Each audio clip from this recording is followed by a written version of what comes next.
मेरा नाम मनदीप कौर है। मेरा एड्रेस हाउस नंबर 30 न्यू ज्वाला नगर मकसूदा जलंधर है। आप खुद एक स्टाफ नर्स हैं और 2016 में आपकी मैरिज हुई थी और 2017 में मेरा फर्स्ट बेबी हुआ। आफ्टर 6 इयर्स मैंने 2023 में कंसीव किया। तो मैंने अपने गायनेकोलॉजिस्ट को अपने हॉस्पिटल में, अरमान हॉस्पिटल में ही चेक करवाया।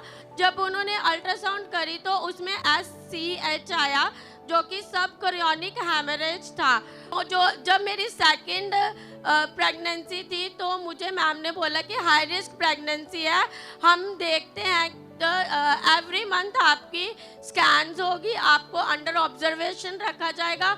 नॉर्मल प्रेगनेंसी में 3 से 4 स्कैन्स होती है, बट मेरी प्रेगनेंसी में 8 स्कैन्स हुई। जो मेरा RH एंटीबॉडी टेस्ट था उसमें इतनी ज़्यादा हायर वैल्यू आई, जो कि 532 थी।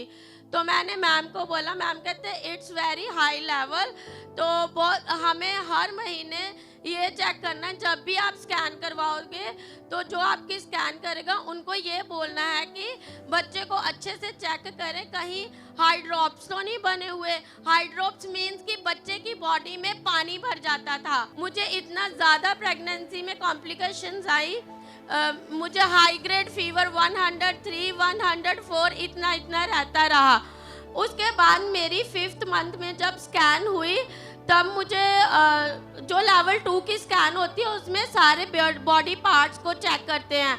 जब मेरी लेवल 2 की स्कैन हुई तो मुझे डॉक्टर ने बोला कि आपको कोई गलतफहमी तो नहीं है कि ये 5th मंथ है। तो मैंने बोला नहीं, ये 5th मंथ ही है और मुझे गायनेकोलॉजिस्ट ने ही कहा है। तो वो बोलते कि आपके बच्चे के तो पार्ट्स अभी डेवलप ही नहीं हुए हैं, आईज, ईयर्स एंड नोज तो बने ही नहीं है।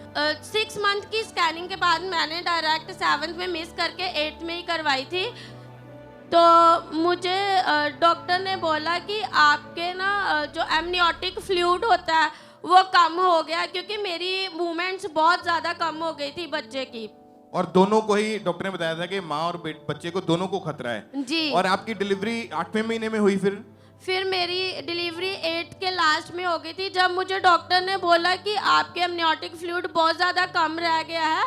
तब मैंने 2-3 गायनेकोलॉजिस्ट से डिस्कस किया तो उन्होंने बोला कि आपको डिलीवरी करवा लेनी चाहिए, क्योंकि अंदर बच्चे को ऑक्सीजन नहीं मिलेगी। और जब डिलीवरी हुई तो बेटा जब पैदा हुआ तो उसको बहुत ज़्यादा प्रॉब्लम्स थी। हाँ जी। जब चेक किया गया तो जॉन्डिस बताया डॉक्टर ने इसको चेक करने के बाद, और मशीन्स में रखना पड़ा, मतलब हॉस्पिटल में एडमिट था। डॉक्टर ने बोला था कि बच्चे को जॉन्डिस है, उसका लेवल ड्यूरिंग बर्थ 4.4 था और वो बोलते कि RH नेगेटिव पॉजिटिव है बेटे का।